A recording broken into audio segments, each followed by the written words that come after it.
కృతజ్ఞత. కృతయుగంలో పర్వతాలకు రెక్కలు ఉండేవి.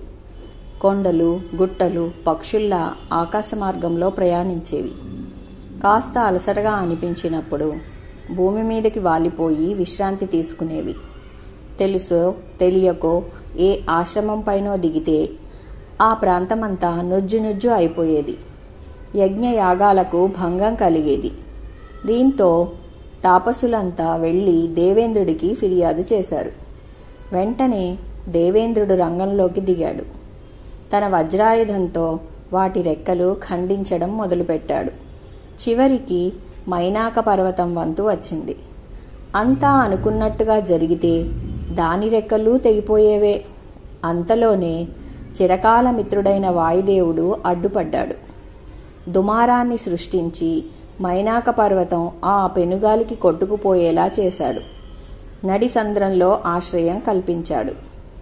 హనుమంతుడు సీతాన్వేషణకు బయలుదేరిన విషయం తెలుసుకున్న మైనాక పర్వతం రెక్కలు విదిల్చుకుని సముద్ర గర్భంలోంచి పైకి వచ్చింది. సుదీర్ఘ ప్రయాణంతో అలసిపోయిన హనుమకు తన పైన విశ్రాంతి తీసుకునే అవకాశం కల్పించింది.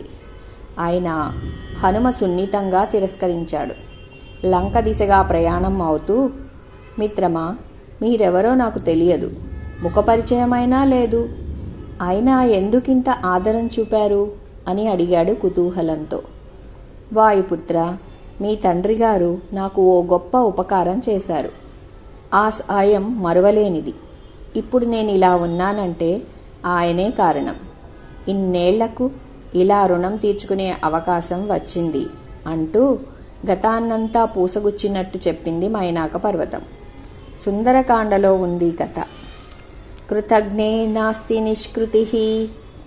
చేసిన సాయాన్ని మరువడం, అందుకున్న ఉపకారాన్ని విస్మరించడం మహాపాపాలు. వాటి నుంచి విముక్తి లేదు.